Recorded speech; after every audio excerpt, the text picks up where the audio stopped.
suburban eastern Australia, an environment that has, over time, evolved some extraordinarily unique groups of Homo sapiens.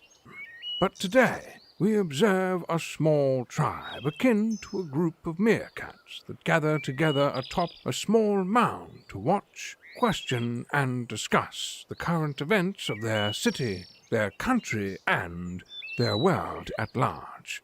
Let's listen keenly and observe this group fondly known as the Iron Fist and the Velvet Glove. Yes, welcome, dear listener. This is the Iron Fist and the Velvet Glove podcast. We've got our technology sorted over the last few minutes. Sorry for the slight delay on the live stream if you were there waiting for us, but we've made it. Thanks a lot to Woz, who's going to join us. So this, of course, is the Iron Fist Velvet Glove podcast. We talk about news and politics and sex and religion. I'm Trevor, a.k.a. the Iron Fist. With me, as always, is Paul, the 12th man. G'day listeners, g'day Trevor, g'day Woz. As you can hear and see, dear listener, he's coming through loud and clear, and courtesy of a magnificent broadband connection that he's managed to get hold of. And also joining us is Woz, the beer sponsor. Woz, welcome aboard. G'day listeners, how you going? So Woz basically joined us in the last minute, so he wasn't expecting any of this and has no knowledge of what we're going to be talking about, most probably. So cut Woz some slack because he has no idea of what topics are on the agenda, but he's well read and he'll be able to provide some useful commentary, no doubt. Right, so dear listener, this is episode 249. Briefly, I want to tell you about episode 250 because coming up is Anzac Day.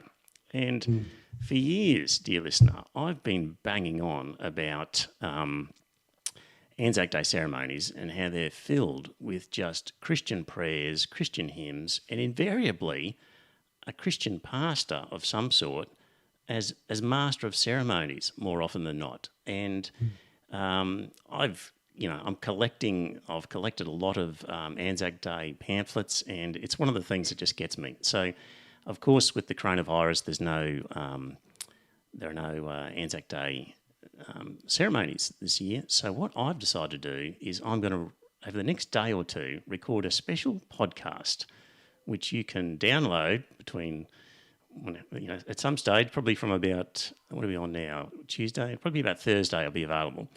Download it, and then sometime on Anzac Day, dawn if you like, you can just walk out onto your driveway and with your earphones and play what will be a 20-minute Iron Fist Velvet Glove secular Anzac Day ceremony. And are you looking forward to that one, Woz?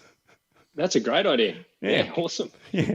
So it's going to be different to the normal one because I find that the normal Anzac Day is sort of glorifying of war to some extent, it seems to me. And so I'll issue a heartfelt thank you to our soldiers who have fought for us and a heartfelt apology for sending them off onto lots of wars that that we just shouldn't have been involved in the first place. And a few, interesting readings and things. So that will be on, look for that in your downloads, and that will appear sometime around Thursday, I suspect. So that's coming up. And last week we had our great debate. It was interesting because basically Hugh said to me, I found a guy who's willing to debate, Trev, and here's his name. And I said, great, whatever you've agreed to, I'm up for it. And I came into it quite cold. I had no idea of what they were going to say in particular. And so I was quite surprised by the philosophical argument of Matthew. Paul, what did you think of his argument? I know there's been a bit of toing and froing on the Facebook page. Do you know, it was a little bit over my head, I have to admit, because I have never really studied that angle of, the theological debate myself. So I'm not all that familiar with that side of it. It was interesting. It's not the sort of thing that I'd willingly submit myself to on a weekly basis. It was a little arcane, but interesting to hear somebody who's willing to go into bat for God, as useless an argument that it is, in my humble opinion. It's nice to see somebody who's got the guts and, you know, to go on and argue the point. And he was, you know, he was very he's obviously an intelligent guy and passionate about his beliefs, and good luck to him, you know. As much as I heartily disagree with his conclusions. What were your thoughts? I thought Hugh did a great job. And yeah, it just amazes me listening to, what was his name, Matthew? Yes, Matthew. Yeah, it just amazes me listening to guys like that who are obviously very intelligent, and just the way that they're able to convince themselves and delude themselves and others. It's, you know, good on him for having the nerve to go into battle, so to speak, with you and Hugh.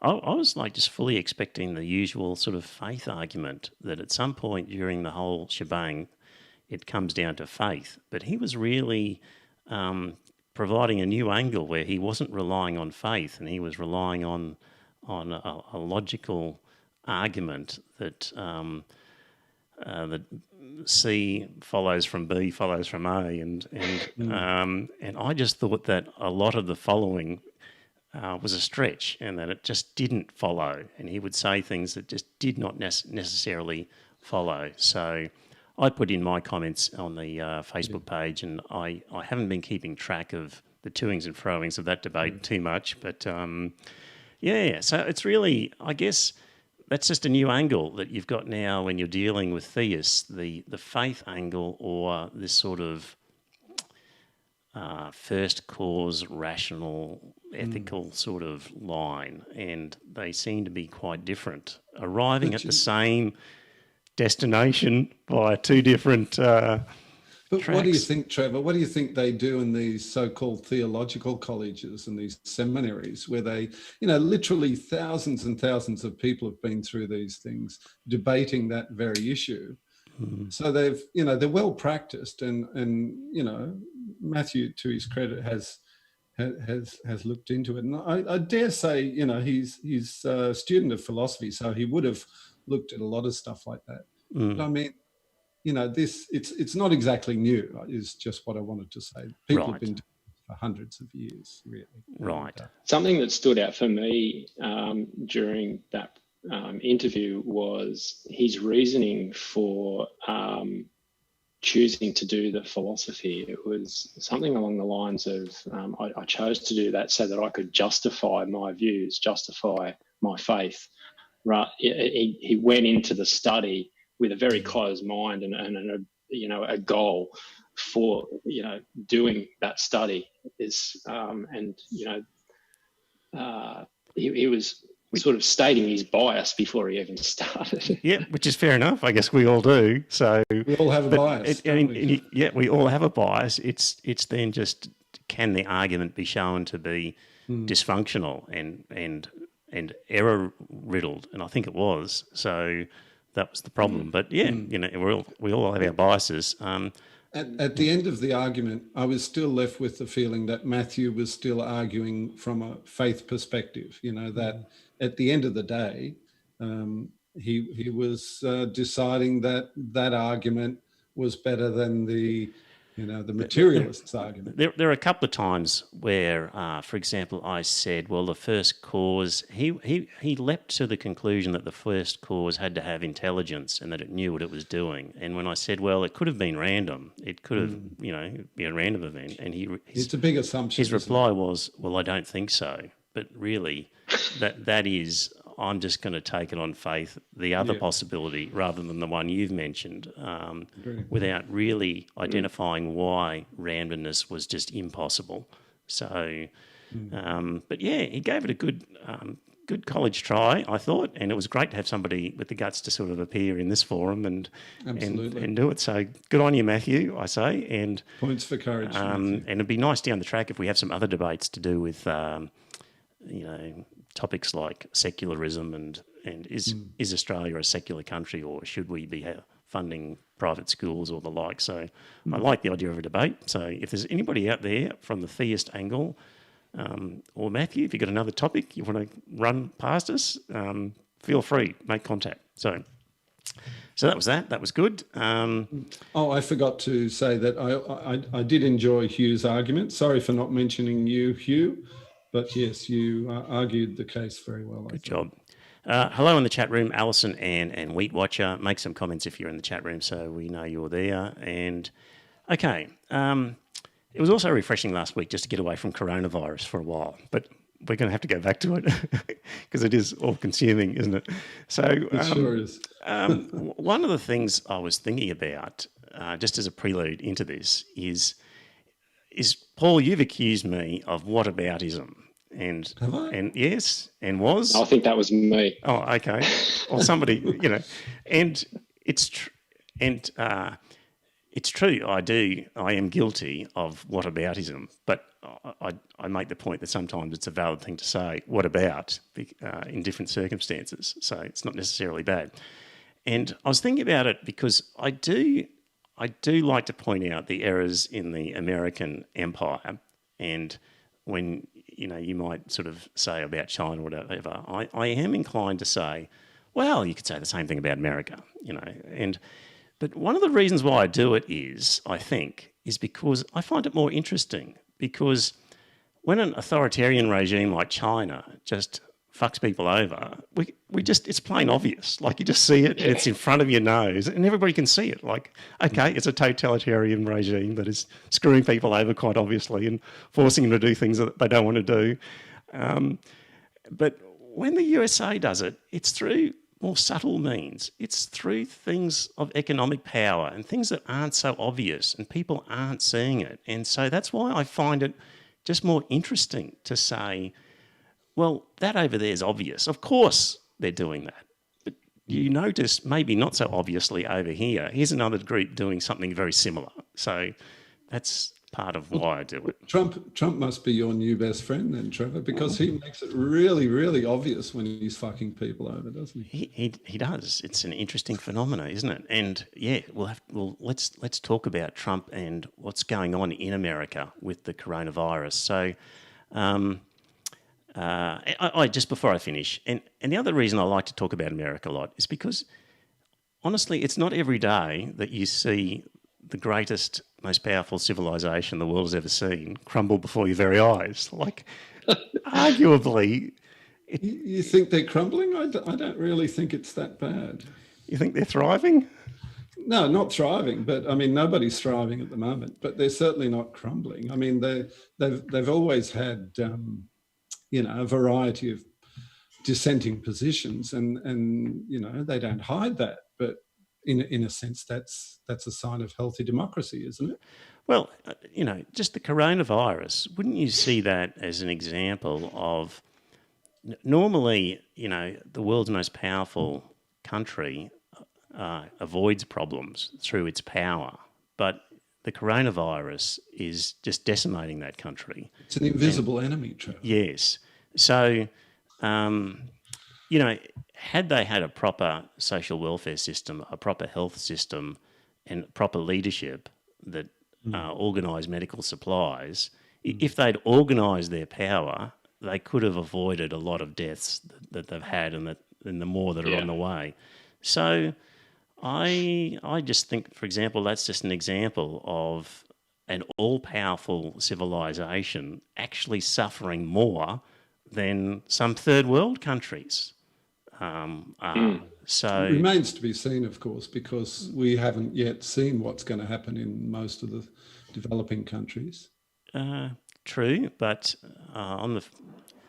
from what we've seen so far, they won't be any worse than a lot of poor developing countries will probably come out of this better than America. And Really? when you compare America to its allies, when you can see what's possible with proper resources and proper organisation of those resources. But you're aware, aren't you, that the Trump administration cut funding to the various government departments responsible for control of diseases, pandemics and Yeah. things like that. He's cut funding year after year, and this is the result. So it's, I think we can sheet home a fair bit of the responsibility to the current administration rather than America as a whole. Well, yes, but if you look at, for example, the protesters that are currently running around in America demanding that They go back to work. Yes, that the isolation cease and that they go back to work. And there's some pretty intense demonstrations occurring in certain sections of America at the moment. And I don't know, I've seen different memes about it, and people are quite sort of the usual. Those crazy, stupid Americans don't understand. They've just got to stay indoors while this happens. And how dumb are they? But what that doesn't take into account is that if you've got no money in your bank account and there's virtually no social security system, and you know the government's not going to help you out, and you're about to run out of money next week, you need to go back to work. You've got to run the risk of working and possibly getting the coronavirus, because if you don't work, you're going to starve to death, or the bank's going to foreclose on your mortgage, or your landlord's going to kick you out, and you're going to be on the street. And so really, when you see these people, there's two sides to it. One is when they're saying they demand to work, or, I want my freedom to work, it's in many cases saying, I don't want to end up as a homeless person, which is what's going to happen to me if I'm not allowed to work, because there's no goddamn social security system here. That's not quite accurate, though. There is a social security system. It may not be as good as it could be, but there is a social security system in America. Well, it's not good enough. It's negligible. Certainly isn't good enough. So, of course, there is a social security system, but it's not good enough to do what's needed. And another comment I would make is, what proportion of the American population is joining in these protests? Because I would guess it's just a rabble. It's a bunch of gun nuts and libertarians who think their freedom is being stolen. But it's not exactly widespread riots in every American city, is it? They get a lot of media attention, as you'd expect. It's Trump territory. It's the Midwest. It's the flyover states. That's where it's happening. But how many cities is it occurring in? I really have no idea. I can't add them up. But do you see that happening in other countries yet?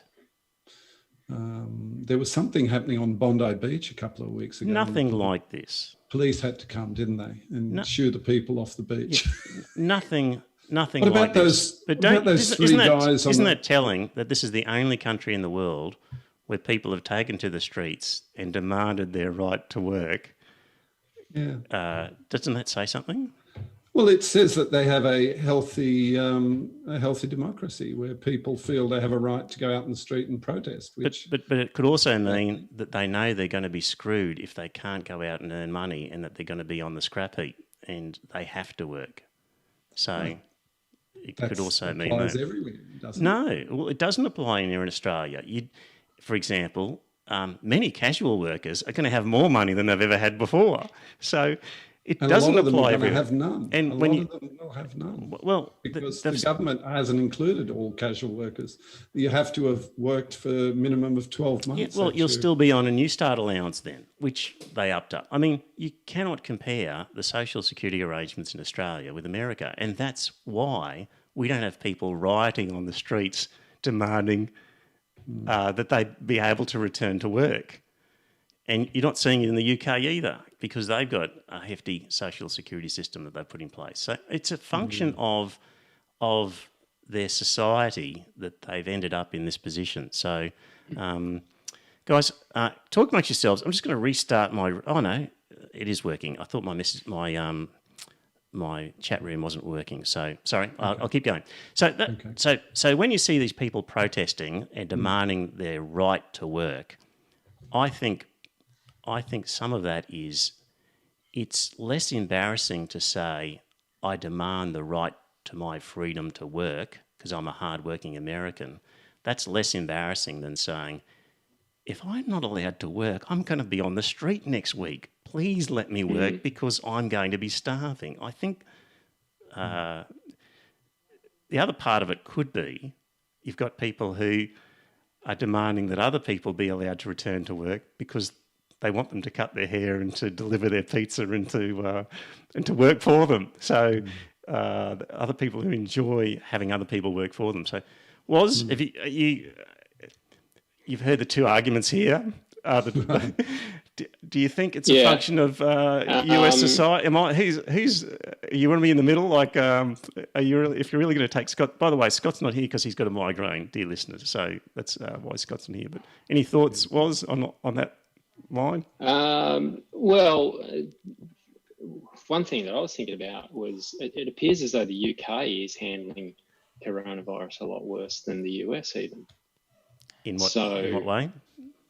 In terms of the data that's coming out, the deaths per capita and the case fatality rate, they actually, despite the fact that they're very proud of their National Health Service, they appear to be doing much worse than the United States. So you can slander the United States for how bad they're handling this situation, but if you look at the data that's coming out, it appears as though the United Kingdom is doing worse, and they have a much better social security system there, and they have a much better National Health Service. So the social security system will keep the POMs off the street and from protesting and demanding the right to return to work.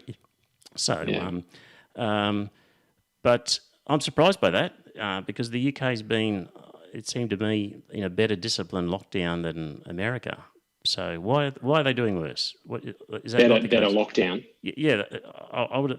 It seemed to me they were in a more stringent lockdown in the UK than in America. Yeah, well, so why would they be doing worse? That's something that that most people are not aware of. Is that there doesn't seem to be a direct correlation between the strictness of the lockdown and how well they're performing in each country.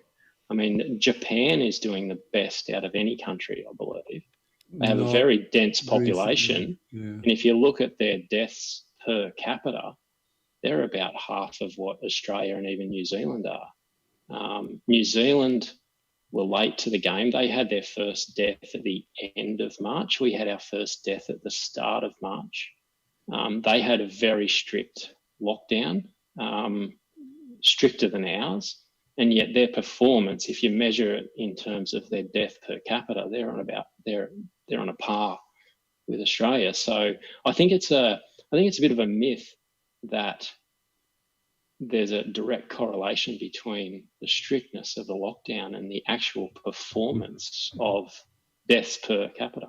Yeah. So in Germany too, it's a lot less strict as well, isn't it? I don't think they've, for example, closed public parks and things like that, you know. Well, Sweden is a bit of an outlier in terms of its attitude, and it's still got cafes and bars and things like that open. I think they've limited gatherings to 50 people or so, but they've had a very more relaxed approach than, say, New Zealand. And yeah, Sweden are performing a lot worse than the other Scandinavian countries, but if you look at, say, the performance of Finland to Denmark, Denmark's is about 3.5 to 4 times worse than Finland. So it just doesn't make. So can you put your finger on any particular?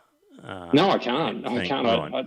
Yeah, and I think there's too much emphasis being put on lockdown and the strictness of lockdown.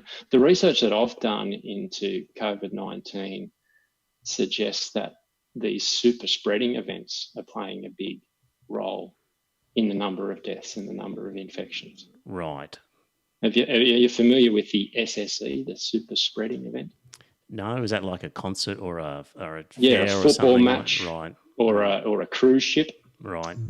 And a church service. A church service, yeah. There was a church service in France. Yep. That caused, and there was a medical conference somewhere in Canada, right. and Yes. You know, when you trace it back to one of these events, Yeah. I think at one particular point in time, there was a province of Canada, and 88% of all infections in that one province Right. was from this medical conference. I, You know, we've seen here in Australia with the Ruby Princess, like the Ruby Princess has contributed to about a third of all deaths in New South Wales. You know, we've performed really well, but without the Ruby Princess, we'd be superstars right. on the world stage. Okay, so if you get unlucky with a few of these super events, then that can do it. Yeah, just there was a soccer match in Bergamo. Bergamo played one of the teams from Spain, from Valencia, I think it was, in Milan. And so you had something like 2/3 of the entire population of Bergamo travel to Milan, stand in a soccer stadium, sing and chant and spit all over each other, catch the train back to Bergamo, and you know, we saw what happened in Bergamo. So if you can limit those super spreading events, I think that has a far greater impact on your performance than the strictness of your lockdown. Yeah. Was that in Italy, that place, Warren? Bergamo is the capital of one of the provinces. Yeah, it's the worst hit province up in the north there. I believe that in the case of Italy as well, they have a lot of Chinese, not only Chinese tourists, but Chinese workers working in Chinese enterprises in Italy. And so that because the Chinese government didn't actually,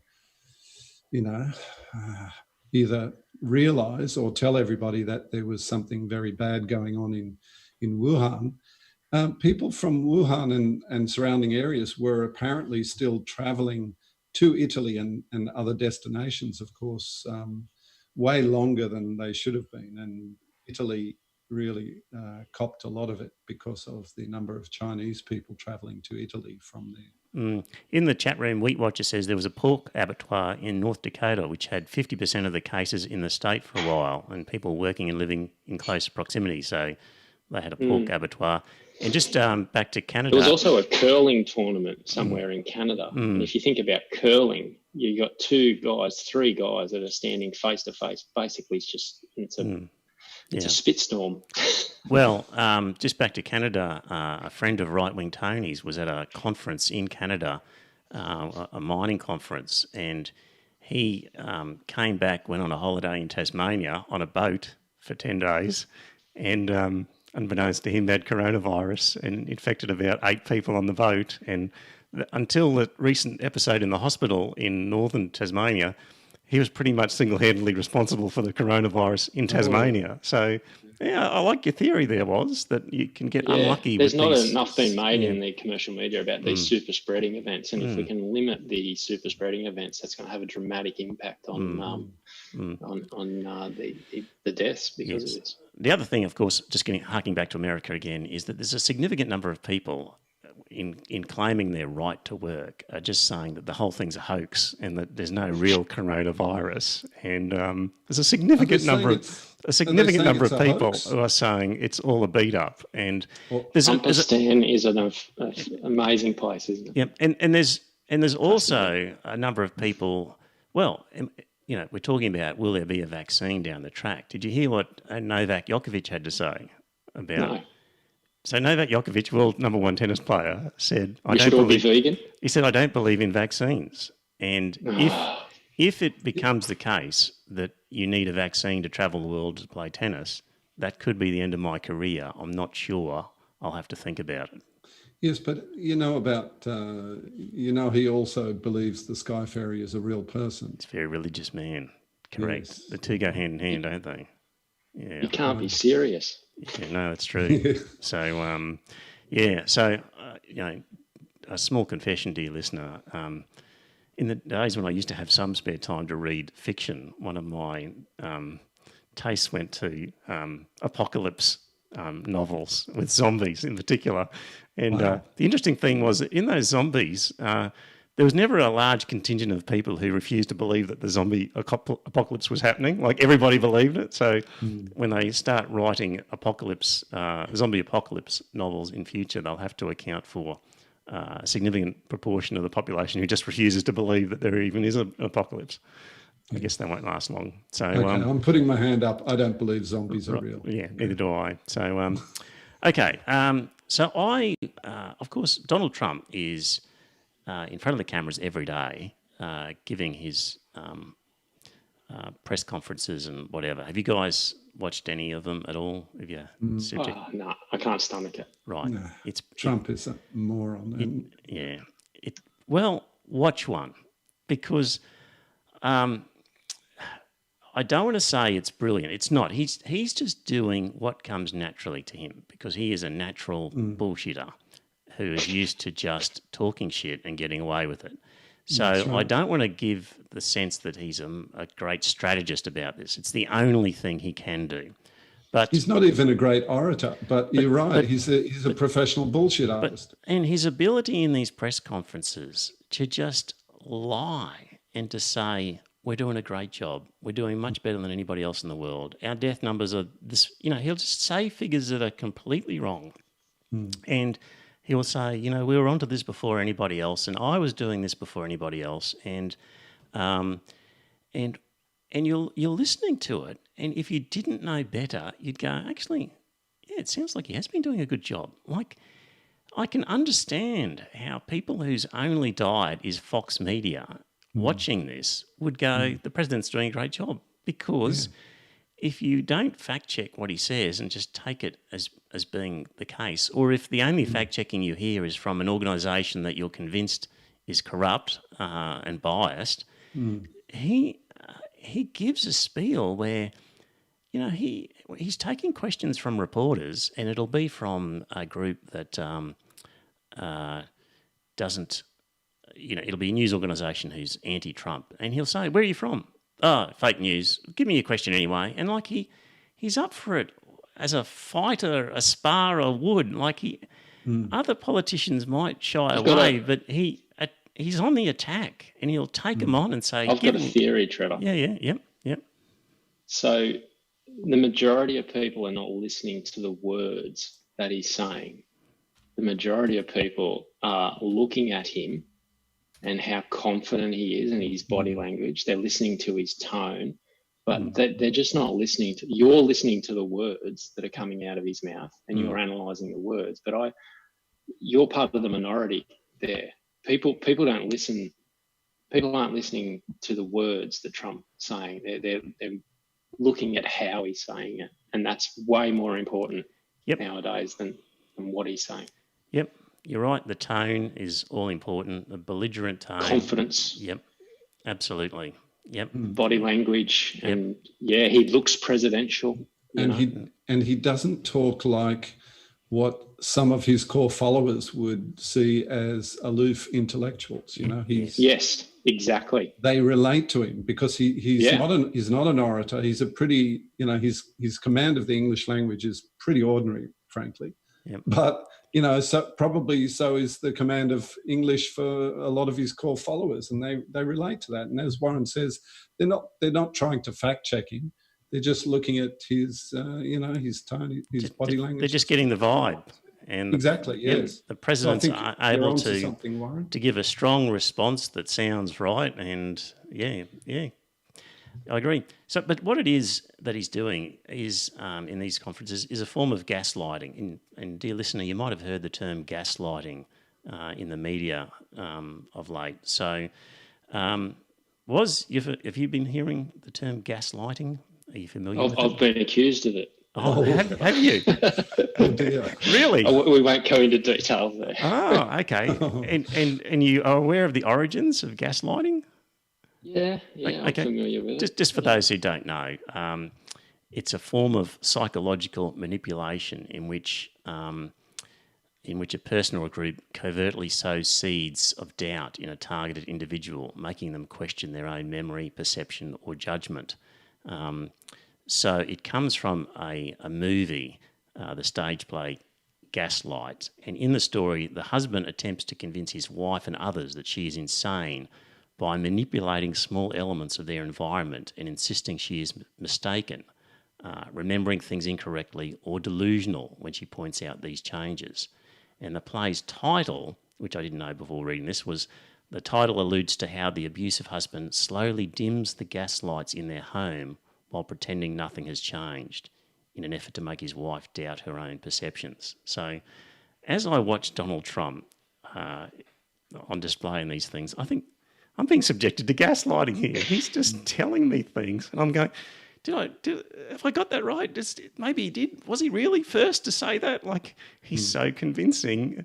Fortunately, there's enough hard evidence that you can just go to, of course, and overcome the gaslighting. So I've got a link to what I call a calendar of shame, which is basically one of the anti-Trump organisations did it, which little snippets of things that Trump said at different times, and basically all through February and most of March, he was saying, it's not a problem, it's under control, we're going to be fine, it'll probably go away. And then within a day or two goes, it's a pandemic, I told you so. And, we've been onto this before anybody. It's crept up on us. So yeah. So that's gaslighting, and that's effectively what he's doing to us. Let me just see. So what Trump is doing, which is, I think the guy could win this goddamn election that's coming up. I think he's a certainty. You think he is? Yeah. Yeah. At the very least, he should win an Academy Award. Well, so what he's doing is he's blaming other people. So he's blaming China, he's blaming the World Health Organization, and he's blaming democratic governors of the states and saying that they're not doing the right job as state governors. That, hey, he's just the president of the federal government, and a lot of this was the responsibility of the states. So, so just dealing with that one, first of all, there's a huge amount of evidence where basically hospitals are trying to buy medical safety equipment, PPE, personal protective equipment. And not only have they got to compete against other states for purchasing, so the prices of these things are skyrocketing, but they're also having to compete with the federal government. And the feds are coming in and literally taking stuff off loading bays and off aeroplanes and off ships that states have agreed to buy, and the feds just come in and say, nope, we're taking that. And there's this incredible story by this guy, Andrew Artenstein from Bay State Health, Springfield, Massachusetts, describing how they've got to basically search the world for PPE, and when they get a lead, they've got to be extremely secretive. And he tells a story of being sent a sample and it all looked good, and then they went to meet these trucks out in the middle of nowhere. And I'll just read some excerpts of it here. He said, I arrived by car to make the final call on whether to execute the deal. 2 semi-trailer trucks, cleverly marked as food service vehicles, met us at the warehouse. When fully loaded, the trucks would take 2 distinct routes back to Massachusetts to minimise the chances that their contents would be detained or redirected. Isn't that terrible? This is what they've reduced to having to hide their PPE in such circumstances. And sounds like it's taken from a gangster movie or something, doesn't it? It does. Trevor, I've heard you speak in the past about having a common enemy and that uniting us. The United States has got a common enemy at the moment. Yeah, and they're divided. Well, it's each state for themselves, isn't it? That's true. And to a certain extent, Australia has done the same. We've closed our borders, and each state is tackling this. And with a common enemy, one of the ways that you win a war is to divide and conquer, right? Mm. And if this virus is the enemy, they haven't divided us, we've divided ourselves. But I wouldn't say that the Australian states have divided. I think Sure. Not to the extent that the United States are. They're doing isolation on a state boundary as a matter of convenience of drawing a line somewhere to stop movement. I see that as being a cooperative effort. I think you'd have to say that this sort of group of the federal government and the state premiers getting together regularly, to me, Australia has actually come together as a cooperative effort, even though they've decided to create silos on a state-based sort of boundary system. But I don't think Australia has been divided by it. But look, America is already a divided society, so it's already the haves, the have-nots, the flyover Rust Belt states versus the liberal elites in California and in New York. It's already divided, and this is just highlighting the divisions, I think. So would be how I'd say that. What's happening with Trump's popularity? I haven't been keeping going sky high. Going really well. Yeah, his approval's fantastic. Your mate Scotty from marketing, he's making the most of this situation as well. And same Isn't it interesting? They both seem to be benefiting from this situation. Yes, indeed. So regardless of their tack. I mean, you couldn't say that Scotty from marketing is taking the same strategy as Trump, and yet they're both benefiting from it. Yep. Chat room's going off. Hey, Murray wrote in the chat room, said, does Trev even read these comments? Yeah, Murray, give me a break here. Like, I'm trying to conduct a conversation, keep half an eye on what you guys are saying. If I can pick out something that's good, I'll put it in. But, hey, it's not easy. You do it. Come on, cut me some slack. Conversation's so good, Murray. Yeah, exactly. That's the problem. So Trump is blaming the states. And that's unfair because he's actually stealing stuff off them and they're having to hide it disguise it in food trucks. Plus, a lot of the states aren't allowed to borrow money and create a deficit, so they can't actually fund purchasing stuff. Yes, according to certain laws, certain states are unable. So in many cases, states are legally barred from deficit spending, which means in times of crisis, especially those producing huge budget shortfalls through collapsing tax revenue, they are functionally unable to respond at all. So, yeah. I read somewhere that after during the 1919-1920 influenza pandemic, right, that was the prevailing wisdom in countries like Australia as well. I think they didn't want to borrow money and go into debt to address the situation. Yeah, well, these states cannot. They're legally unable to. They've passed laws previously under Conservative governments that say under no circumstances can you run a deficit. So, I like how you avoided calling it the Spanish flu there, right. 12th man. Right. Well done. Very PC. Okay, so Trump's... Not being PC, as you know, I just, for want of a better term, I just referred to the time when it happened, because we all know Spanish flu was probably misnamed anyway. Yeah. Trump's identified the states who he's going to blame. He's also identified the World Health Organization. So, gentlemen, thoughts on I think he's declared he's going to pull funding from the World Health Organization, and there's some sympathy for that out there from even non-Trump supporters. Thoughts on the World Health Organization? He hasn't actually pulled the funding. He's talking about pulling the funding, is my understanding. So, I mean, he often does this, doesn't he? He often says, well, we're going to quit, we're going to walk away. And he uses it as a way of, bluffing people into doing what he wants them to do, I think, doesn't he? Well, whether he does it or not, do you think it's a good idea? I don't think it's a good idea, but I do think the World Health Organization has a lot of hard questions to answer. Because we've previously, I think, on this podcast questioned the United Nations and whether that was an organisation worth persevering with. Do you remember that?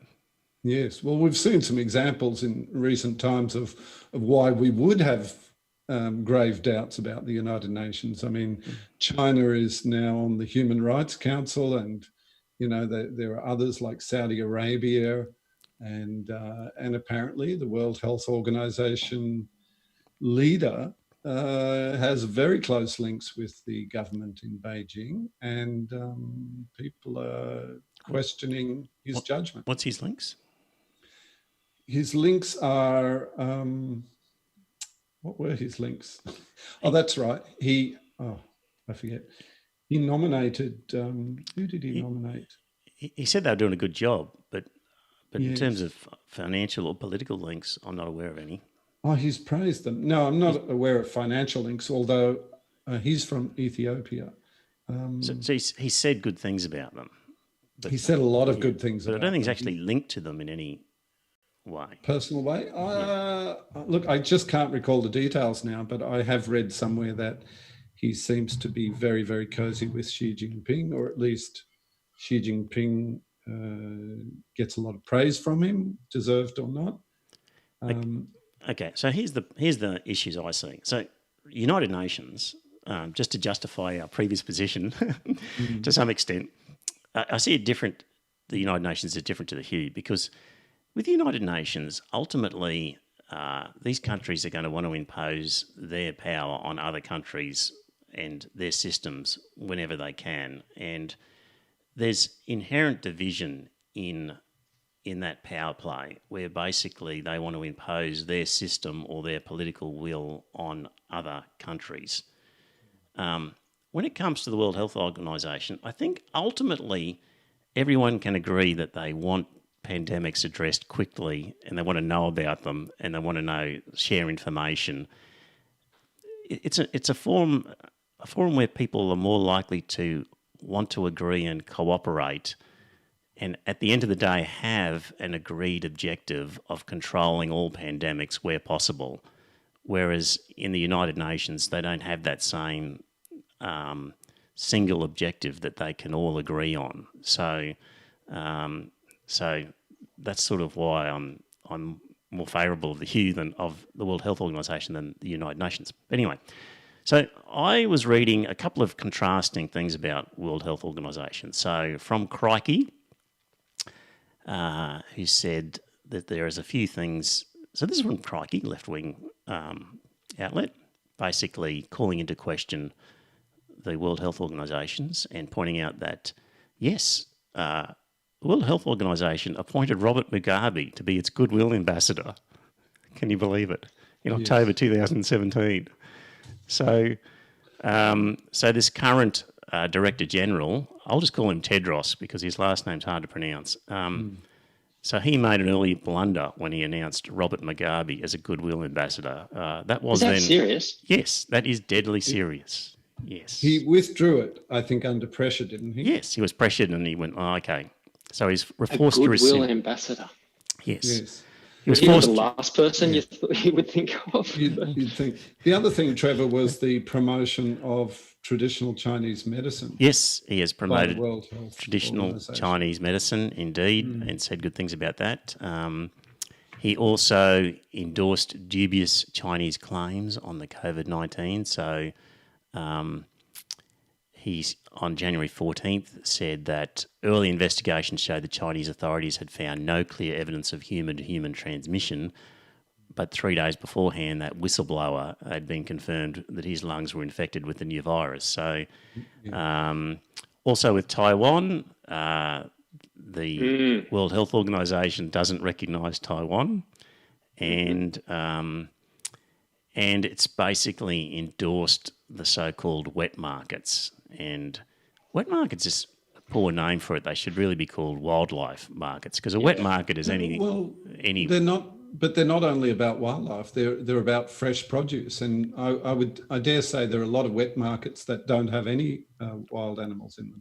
Correct. So when they keep saying we need to ban wet markets, then essentially all through the developing world, there's markets with live chickens and pigs and beasts. I mean, we export live animals. Presumably they get sold in wet markets. So Presumably. they really should be saying wildlife wet markets, because that's where it seems the transmission of these viruses jumps from animals to humans through when you say wildlife rather than through domesticated species. But when you say wildlife are wild animals. Yes, not, wild not animals. cattle exported from Australia. Not domestic. Yeah, wild animals as opposed to domestic. Yeah. That seems to be the The problem. World Health Organization criticised the Australian federal government too for banning travel to China, didn't they? Or accepting flights. We banned travel, incoming flights from China in late February. And the World Health Organization actually publicly criticised the Australian government for that. Oh, really? Can't remember that one. But anyway, that was from Crikey, which was quite damning of a number of things about the World Health Organization. But then from The Guardian came a different perspective, which I found interesting, which, and what you've got to bear in mind, some sympathy for Tedros is you're having to cajole people that you have no power over. You want them to tell you stuff. You want them to cooperate. You can't force them to do anything. If you're wanting to get information from the Chinese government, or you're wanting them to allow a sharing of information, or you're wanting to deal with them, telling them that they're assholes who have just, nearly killed the world isn't going to get you anywhere in terms of cooperation and getting people on the ground, getting information from them. Unfortunately, in that situation where you've got no power, there's a certain amount of sucking up that you might have to do in order to try and get some uncooperative people to do things for you. And if you're not being praising of them, they might simply pull up stumps and not allow you any sort of access to information or whatever. Like I have some sympathy for that you have to do some bullshit diplomacy to keep them in the tent. If you've got a lot of responsibility with no authority. Yes. In that case, those countries very difficult to do your job. Those countries shouldn't be members. They shouldn't be participating if they're not willing to. But that gets you nowhere. Sorry, that doesn't get you anywhere if you simply say, right, China, you're bad boys, and we're not letting you into this organisation anymore. Off you go. And, what happens next time there's one? Does that get you anywhere? No, of course, you're right. But something I learned about the World Health Organization recently is that last financial year, I think it was, they spent $192 million on travel. And during the same period, they spent half that amount on fighting Ebola. Right. Yep. Air travel is expensive. Yeah. Okay, from The Guardian, I found this one interesting. When a pandemic strikes, the world's leading experts convene, physically or virtually, in a high-tech chamber in the basement of the Geneva headquarters of the World Health Organization. It's called the Strategic Health Operations Centre, or SHOC, SHOC, an approximately urgent acronym for a place where life and death decisions are taken. The whole thing looks like something that Hollywood would set up, imagining a pandemic, WHO official said. Quote, you sit there and you hear these experts from all over the world, and they're really leading people. The best expertise available to get the best advice possible. It's very impressive in the sense that, hey, this is how it's supposed to work. That sounds good. On the 22nd of January, it was in this setting that the WHO Emergency Committee convened to make a pivotal decision on whether to advise the organisation to declare a public health emergency of international concern, a formal red alert to the world. So that meeting, 22nd of January. The WHO had been sharing information with member states constantly since the first cluster of pneumonia cases was first identified. But declaring a public health emergency still had a huge symbolic importance. The Director General, Tedros Adhanom Ghebreyesus, no, I'm not going to even do it. He sat in the... Don't hurt yourself, Trevor. Yeah, I will. He sat in the SHOC with his top advisors, watching as a succession of speakers gave their views on the screens in front of them. First, there were reports from China, and then Japan and Thailand, where cases had been recently confirmed. Then it was the turn of the 15 members and 6 advisors on the emergency committee drawn from around the world. The debate was highly technical, but it had one critical issue at its heart. It was known by then that the virus had spread from person to person, but the question was how easily. The emergency committee was split down the middle on the question, so Tedros told it to convene again the next day in the hope new data might create a census. So Tedros's only obligation under law is to convene a committee, but not to follow it. But he feels that politically he needs to get a unanimous decision before he acts, or at least an overwhelming majority. The second day's meeting, however, changed nobody's mind. Tedros had the committee adjourned pending further study, and it was declared a week later on the 30th of January after clear evidence of community spread. Now, here's the interesting part of all that is, let me just find it here. So China argued against declaring an emergency, but could not have carried the argument alone. The other emergency members and advisors were experts from the US, Thailand, Russia, France, South Korea, Canada, Japan, Netherlands, Australia, Senegal, Singapore, Saudi Arabia, Sweden and New Zealand. Their advice is confidential, but for the vote to have been split, several Western or Western-aligned representatives must have voted with Beijing. I find that really interesting.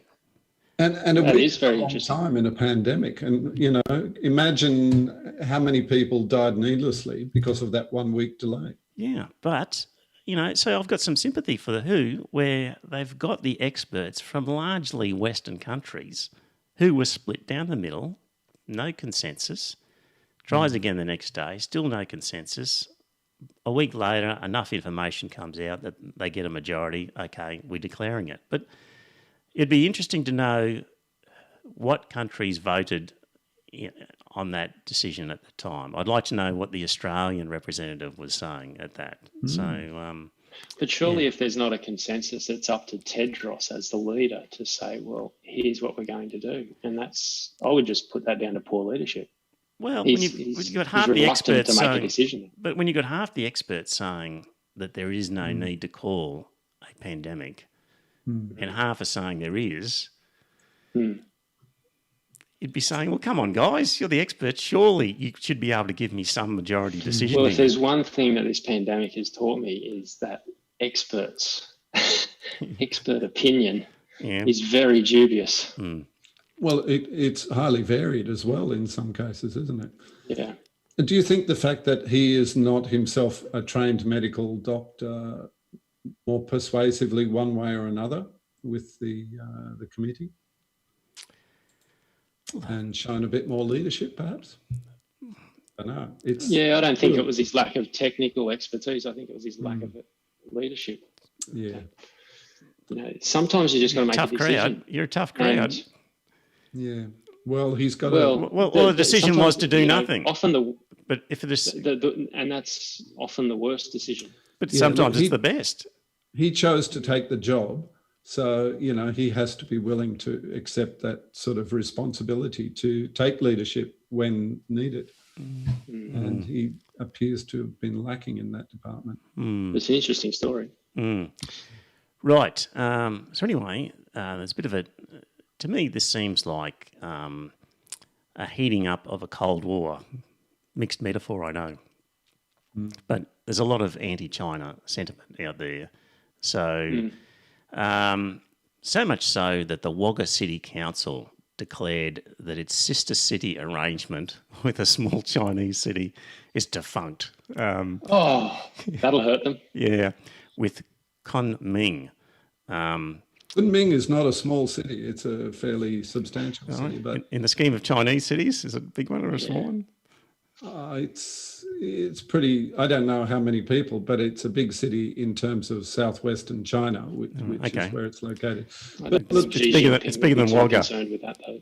It's a lot bigger than Wagga, yes. But what do you think about that? Do you think that was really just waste of time?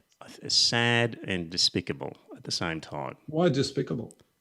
Because the people of, how do you pronounce it? Kunming? Kunming? Kunming. Kunming.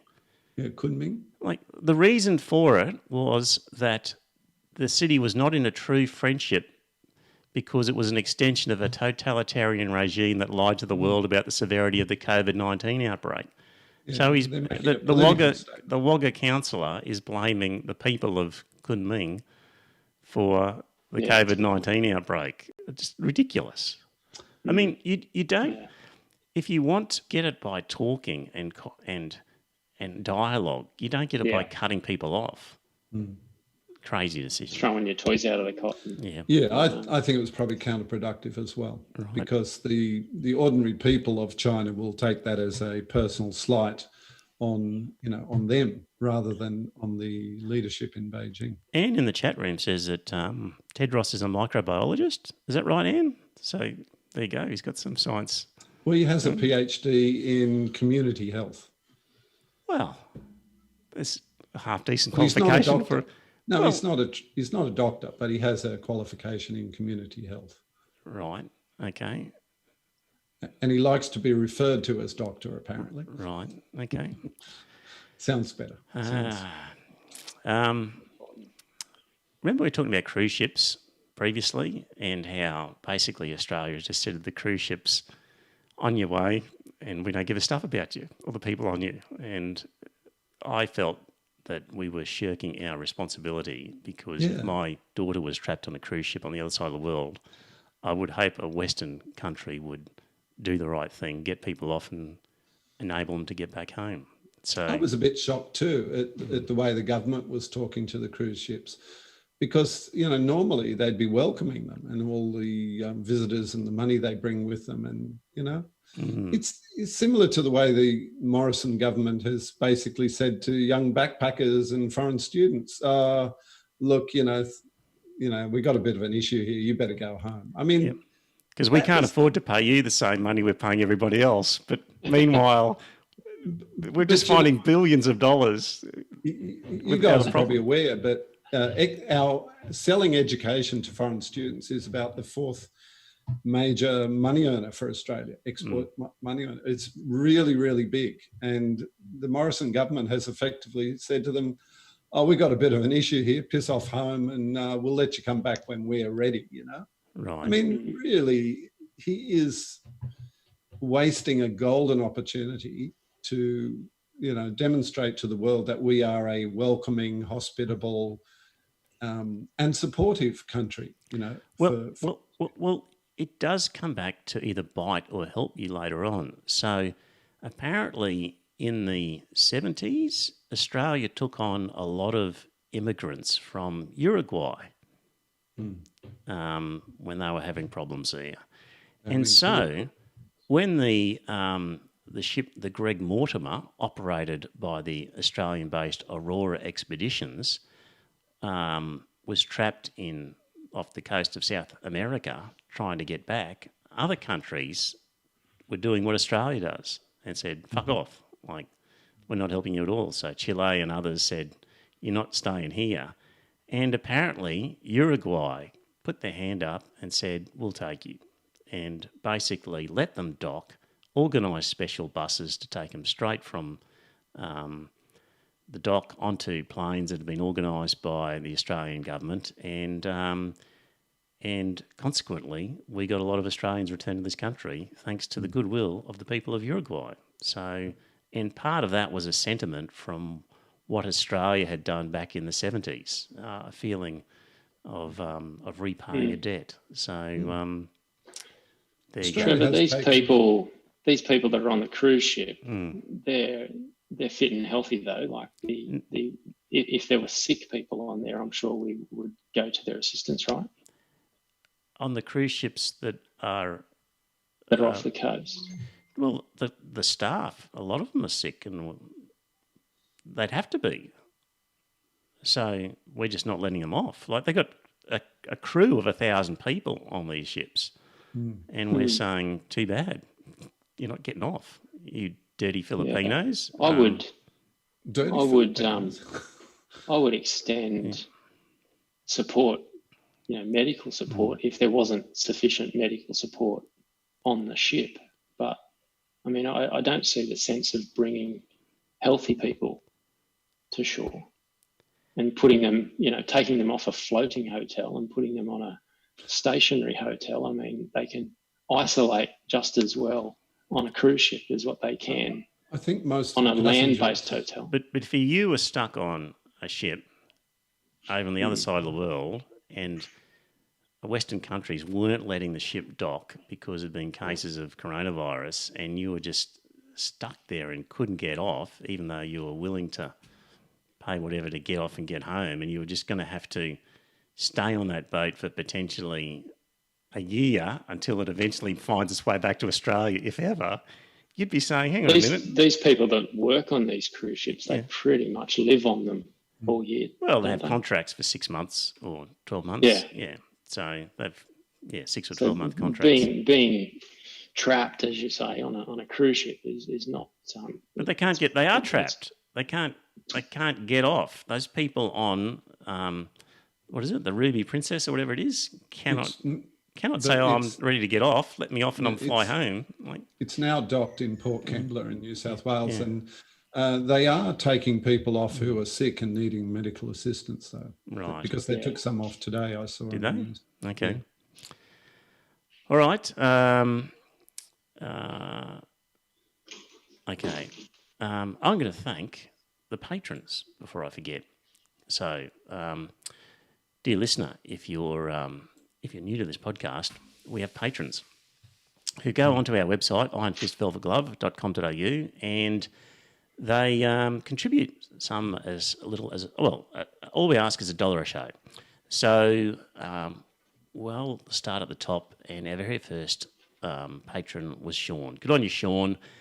He's still with us to this day. So thank you, Sean, Janelle, Craig, John Townsend, Landon Hardbottom, Wayno, Ayame, Alison, Steve, Shinners, Tony Wall, Jimmy Spud, Kane Birch, Bronwyn Ben, Matt J, Robert Whitby, Rod Harris, Palais, Matic Man, Dominic Damasi, Liam McMahon, Dave Ryland, Daniel Curtin, Harry Watson, Peter Gillespie, Captain Doomsday, Wheat Watcher, who's in the chat room, good on you, Wheat Watcher, Andy Dowling, Murray Waper, who's also in the chat room, Melinda, Adam Priest, Professor Dr. Dentist, Will, Glenn Bell, Craig S., Matthew, Alexander Allen, Paul Waper, Tom Doolan, Tero, Camille, Kim Brown, Donnie Darko, Clinton Riggs, Gavin S., Dire Straits 05, Tony Eels, yet another Pinker fan. By the way, just speaking of Pinkers, Warren, I picked up that goddamn Pinker book, The Better Angels of Our Being, I think was the one I've got here.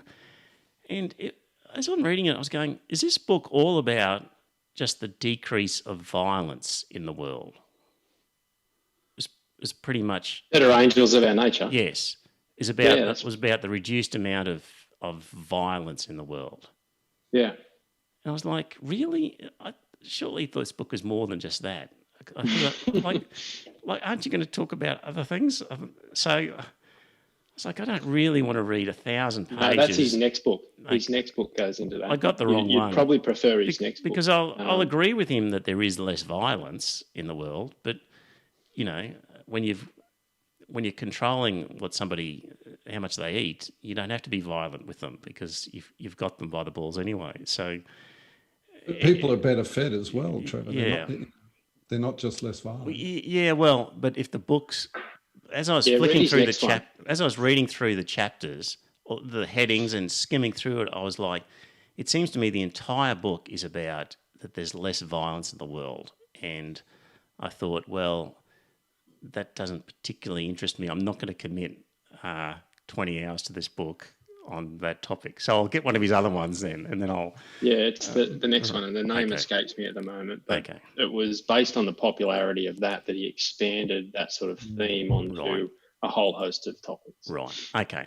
So yet another Pinker fan, Graham Hannigan, Mark Clark, Citizen 6, David Copley, Lloyd Berg, the 12th Man fan, Andrew Jackson, Yam Yam Blue, Shane Ingram, Craig Ball and Kobe have all joined since the coronavirus. Good on you guys. And also recently, people who contribute outside of Patreon who do it directly through PayPal is Dean, Ken, Woz. Thanks, Woz. The beneficiary, Mr. Anderson, Corinne, Mattman, Beverly, and Damien from Redline Digital, Wayne Seaman, Jared Terry, and a new patron, Obrad Puskarika. So thank you to the people who contribute and help cover some expenses so we can have all these high-tech gizmos and do what we're doing. So that's a long list now. That seems to have grown recently. Yeah, it is getting there. So, not many people have dropped off in recent times, so that's good. Good on you. It's called Enlightenment Now. Okay, I'll go for that one. Oh, yeah. That's a good one. Pinker, Enlightenment. Okay. Right. Can I mention something just go ahead. before we finish up? No, we're not finishing up. We've barely started, Paul. Oh, really? Right. Oh, good. Because I thought Got another beer, Paul. I'm good, thanks, Was. We were talking about the effects of the coronavirus and the lockdown and things. And did you see in yesterday's news, I think it was, the Queensland Police Force used a helicopter to zone in on 3 young guys having a quiet drink on the rooftop of a building, and they were violating, the proximity rules and everything else. And apparently they'd been using some illegal drugs as well. But I mean, basically they were busted for trespassing on the roof of this building where they shouldn't have been and violating the proximity rules. And the cops used a damn helicopter to catch 3 young... Was there a police dog involved in that as well, Paul? Yeah, there was a dog involved. That's right. Can you imagine the cost of running a helicopter to catch 3 guys having a quiet drink and maybe, a joint or something on a rooftop in the Gold Coast? And how many police were involved in that? And of course, they issued fines to each of these guys, that the fine for being too close to each other. I mean, it's getting ridiculous. But what I was getting to was there was a group of Orthodox Jewish people in, I think, Melbourne, who were busted for having a prayer meeting of some kind by the police. But it doesn't say, and this is from the show notes that you supplied, Trevor, it says police warned men meeting at the same venue on Wednesday and issued several warnings to the organiser of the group to not hold gatherings. Police attended the location again on Thursday after being made aware of people heading to the address for a meeting. Nowhere in the report does it say any fines were issued. And yet, as we know, people all over Australia are getting fined for the most ridiculous reasons. So is that a case of the police treading warily because this was a minority religious group, do you think? Could be. They're in Victoria. Maybe they're just it's certainly more sensible down there. I had a chat with a cop as I was standing in line to get a coffee through the week, and I asked him about how busy he was, and he said he's very busy, the increase that they're seeing is from domestic violence. Yeah, that was predicted. So he's basically indicating that has panned out. In fact, yeah. In his opinion, this is just one guy's opinion, but domestic violence. But there's also, he said he was busy with call-outs from people dobbing on their neighbours. Right. Yeah. Nice neighbours. But then on the other hand, there'd be a lot less traffic accidents. There'd be a lot less break-and-enters because people are home. I guess maybe at workplaces they're still occurring, but there'd be other parts of the police force that'd be quite quiet because people are home. So, yeah. It's going to be interesting to see because, Paul, you would be concerned at the infringement of our civil liberties that we I am very concerned. That we have accepted to date. And I think Australians have gone, well, this looks pretty serious. We don't want to have a disaster. We'll agree to some fairly draconian measures for the moment. But, I think people... Are you going to sign up to the app? Well, that was my question. Sorry. Do you want to explain? What do you know about the app? So something I learnt just recently is that it's only going to register contact with somebody within 1.5 metres for more than 15 minutes. Yeah. So it doesn't track your location as such. It just identifies... Other phones, yes, whether you're in a vicinity of another phone, not... And it's only going to ping another device when it's within 1.5 metres, and it's only going to keep a record of that interaction for more than 15 minutes. So that's basically someone you're standing next to on a train or a bus or someone you're sleeping with, I think. Do you sleep with your phone, Warren? And does your partner sleep with the phone? No, that's too 'Cause much. how does your Too much phone know? information. I don't want to know. How does your phone know you're in bed with someone, for goodness sake? Unless Which your phone which works? partner, Paul? Yeah. Well, yeah, whichever. You know, yeah. your phone is only going to respond to the Well, proximity. that's what I'm concerned about. All Of my another partners are phone. going to find out about each other. Well, they might. Yeah. There you go. This could be the end of your. Yeah. I think that's what Your Barnaby's worried about. He's against the idea, not surprisingly. I think well, in New Zealand, Jacinda Ardern has recommended just a logbook. Just write down where you are at any time. If you're under a lockdown like we are at the moment, you should be able to identify people you've spent more than Exactly. 15 minutes with by saying, Closer you than could- 1.5 metres. yeah.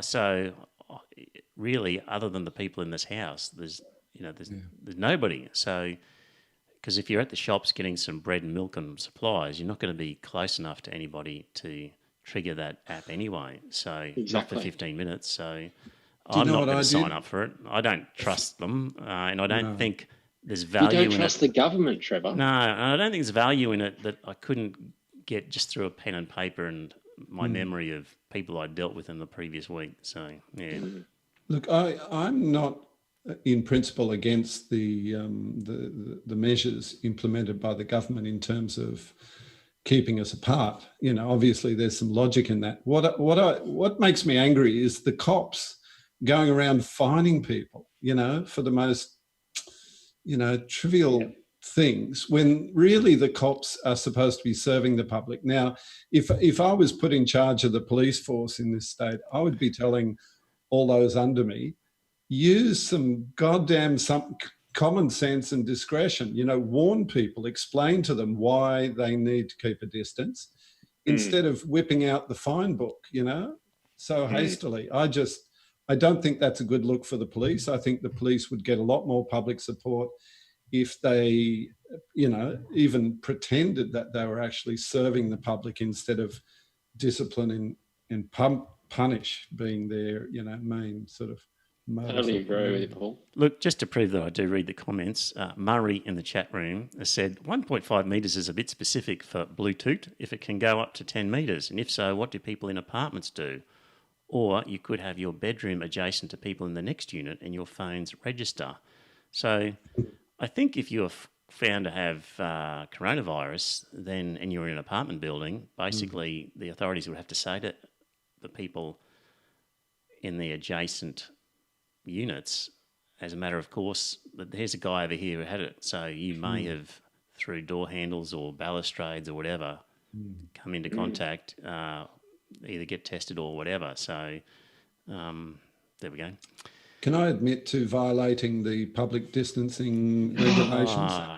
I want to ask your opinion. Do you want to do that on the program? Paul? Yeah, I know. But look, it's probably already captured on closed circuit TV anyway. So just give me your opinion. Should I expect to receive a fine notice in the mail? Because I drove a flatmate to the airport on Saturday and, you know, she was leaving the country. Probably I may never see her again in my life. And she was quite a nice person. So I spontaneously gave her a hug, you know, and it's all captured on Didn't. closed circuit TV at the airport, of course. So, of course, they would have my registration number of my car. So, next week, do you think I'll get a notice in the mail? Yeah, you won't be on next week's episode, Paul. Yeah. The authorities will be knocking on your door. I'll be behind bars. But when this all blew up initially, just in the very early stages, I took my mother for a drive. And she loves fish and chips, so I took her to Sandgate and bought some fish and chips. And I said, look, we're not supposed to be outside unless we're exercising.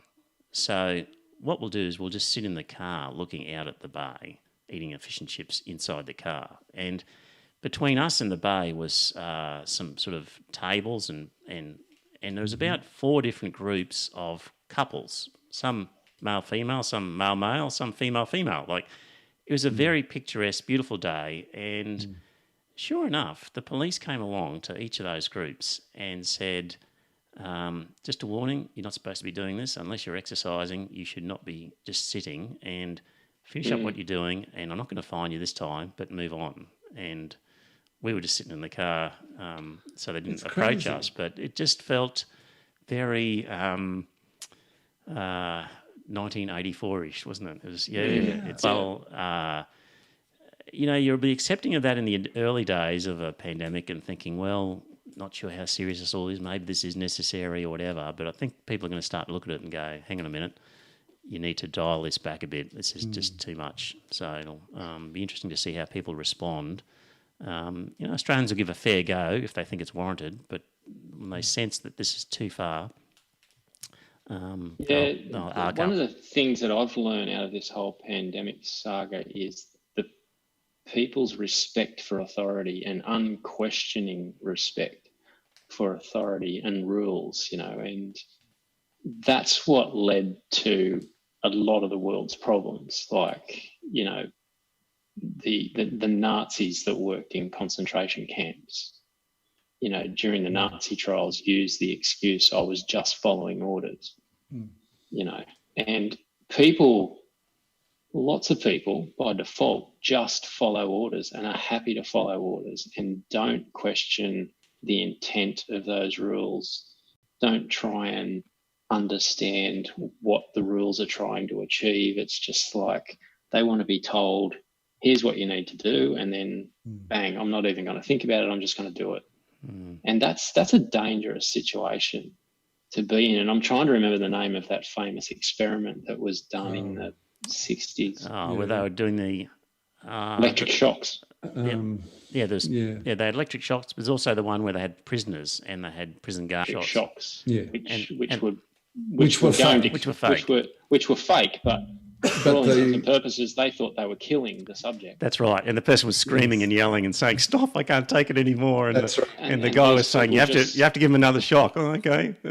Bang, press button. It's like, this is a situation that we find ourselves in now with these social distancing laws. People are just not thinking about the intent of the laws, not using their common sense, just following the law.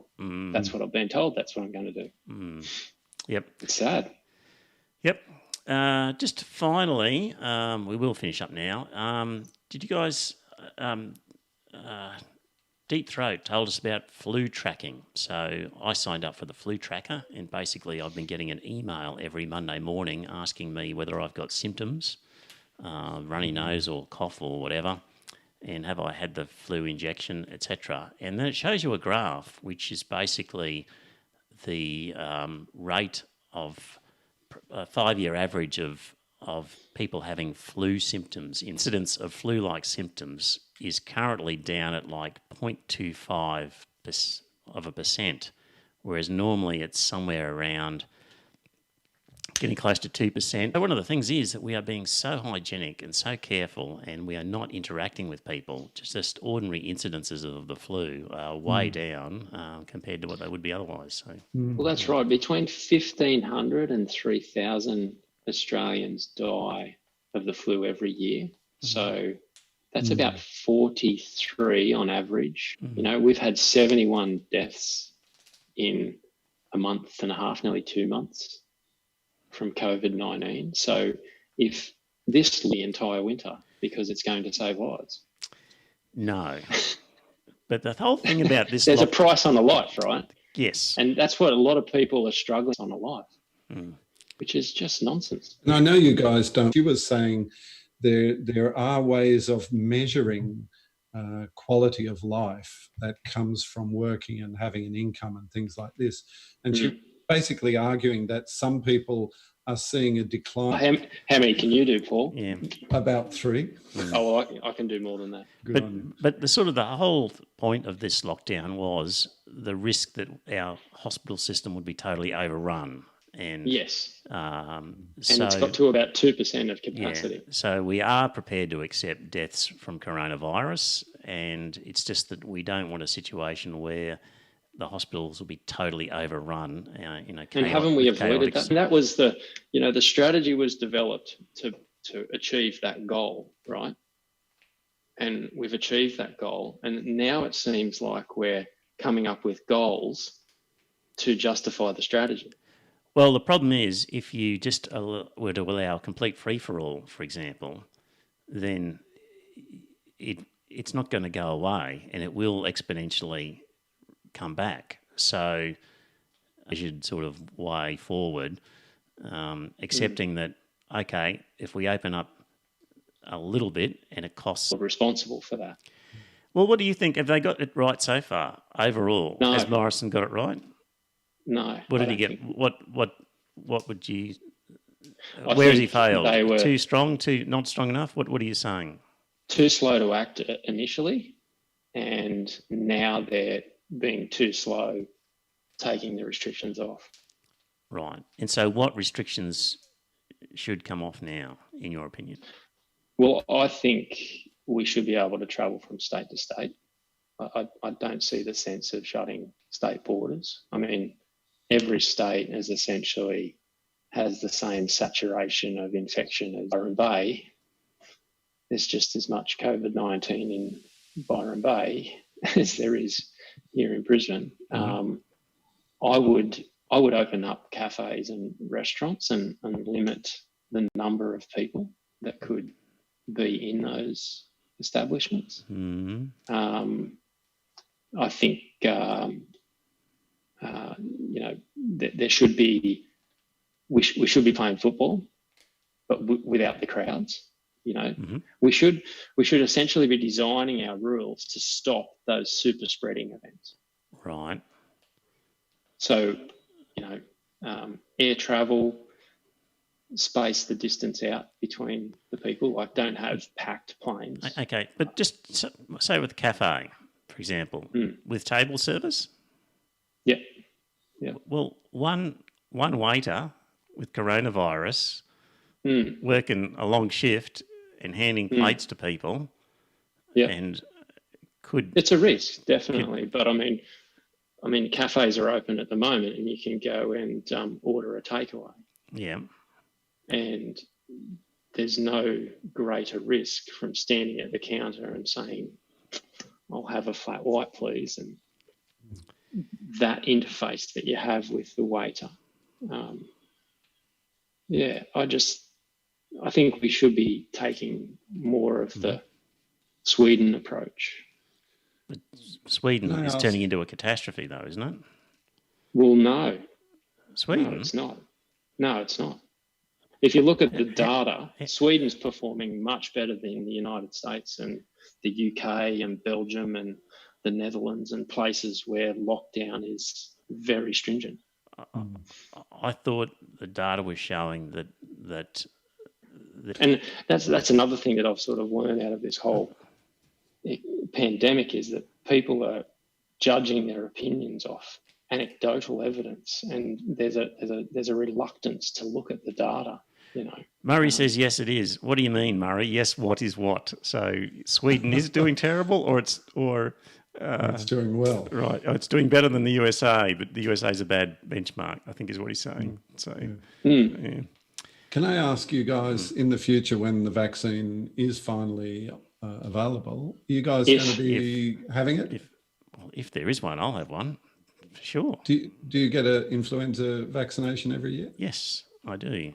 Yeah. How about you, Warren? I'm pretty lazy, but I don't object to having vaccines. No.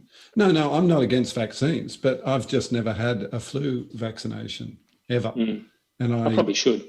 I don't get the flu for some reason.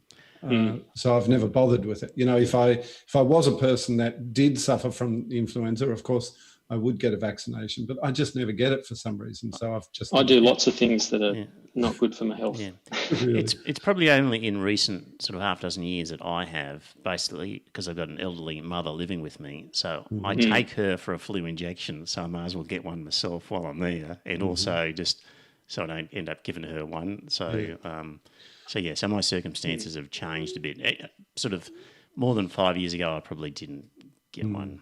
I wonder how big a role the extra hand washing has in this, because I've always been a person who washes my hands quite frequently, and I don't get a lot of these sorts of illnesses for some reason. So I wonder if there's a link there. Will we all continue to wash our hands a lot? Maybe you've just got a robust constitution, 12th man. So, Maybe. Yeah. Maybe. All right, guys, I reckon we've run out of steam.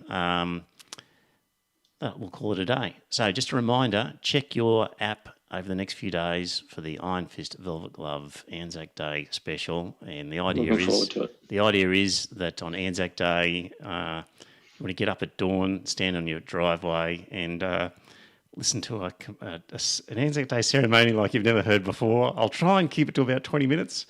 Are you going to include any religious elements at all? No, there'll be nothing religious, except I think I will have a poem by a Satanist, but it won't be anything of a religious nature to it. So There you go. Robin Bristow wrote a very nice little poem, which I'm considering using. So, You're saying that Satanists are a proper religion? They are. Satanism is a proper religion, without a doubt. Yep. So it meets all the requirements. So, right. What do you think about the the suggestion that we all go and stand at the end of our driveway on the morning of Anzac Day? Great suggestion, provided you're listening to episode 250 of this podcast. Or you can do it in bed if you like, if you just want to lie in bed. Broadcast it on your street with loudspeakers. Yeah, so there you go. Great idea. All right, that's us. Thanks, Woz, for a last-minute entry onto the podcast. Very Happy good. to help. I have fun when I And contribute. thank you, 12th Man, as always. Thank you, Trevor, and thank you, Woz, for your assistance this evening and for your worries. participation. Keep an eye out for that Anzac Day special, and we will be back